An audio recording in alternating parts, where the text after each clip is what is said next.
Monsieur le Président, chers collègues, nous sommes très heureux de la présentation de ce vœu et nous remercions tous les groupes de la majorité qui ont permis d'aboutir à ce texte commun et aussi tous les groupes d'opposition qui ont accepté qu'il soit présenté bien qu'un peu en retard sur la procédure de dépôt. Nous espérons qu'il pourra être soutenu largement pour apporter un message fort aux salariés des différents sites concernés par le plan social du groupe General Electric, mais plus largement aux nombreux sites industriels concernés par la restructuration. On parle de 569 plans sociaux en cours en France. Les salariés ont bien conscience de l'ampleur de la difficulté. Remettre en cause la décision stratégique d'un groupe immense dont un président emblématique était surnommé bombe à neutrons car il détruisait massivement l'emploi sans détruire le capital. À l'évidence, et c'est un des messages forts de ce vœu, il faut une intervention déterminée de l'État. Le soutien de notre métropole peut être une contribution importante pour aller dans ce sens. Ce serait un message des oppositions de notre Conseil de soutenir cette démarche. Bien entendu, nous n'avons pas tous la même analyse des causes de cette situation, ni des solutions à y apporter. C'est pourquoi, tout en recherchant l'action commune la plus large possible, nous voulons aider avec nos idées à comprendre pourquoi, depuis des décennies, tous les gouvernements successifs ont parlé de l'industrie, en tout cas depuis la phrase malheureuse de l'État qui ne peut pas tout lors de la fermeture de Vilvoorde, mais tous se sont révélés impuissants à inverser une tendance lourde à la désindustrialisation.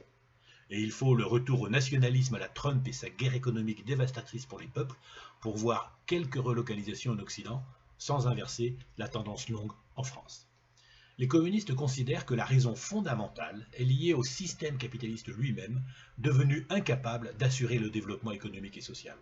L'industrie est plombée par une exigence de rentabilité du capital qui est un véritable cancer, au seul service de ce qu'il faut bien nommer des oligarchies, comme celle de Soros, et repose sur une bourse folle, capable de faire croire que Tesla vaut plus que Toyota ou que les GAFA peuvent valoir chacune plus de 1000 milliards, ce qui n'a évidemment aucun sens. Il s'agit simplement de la guerre entre capitalistes, car ces sommes folles permettent à un petit nombre de prédateurs de décider de ce qu'il faut bien appeler un véritable monopoly capitaliste qui laisse la majorité des entreprises de taille moyenne à leur merci. C'est pourquoi il n'y a pas de réponse dans ce monopoly capitaliste. Il faut en sortir. Il faut que les décisions d'investissement industriel ne soient plus dépendantes des intérêts privés de quelques-uns, mais répondent à une exigence publique de besoins en biens matériels et de services, en infrastructures de transport, énergétique, numérique, etc. Il faut que les investissements industriels fassent l'objet d'un débat public, politique, impliquant toutes les parties prenantes dans une filière, et que les investissements privés soient conditionnés par leur utilité publique. Oui, il faut un plan qui ne soit pas simplement un outil de communication, mais un véritable outil stratégique de pilotage des investissements. C'est pourquoi la nationalisation est en débat chez les salariés.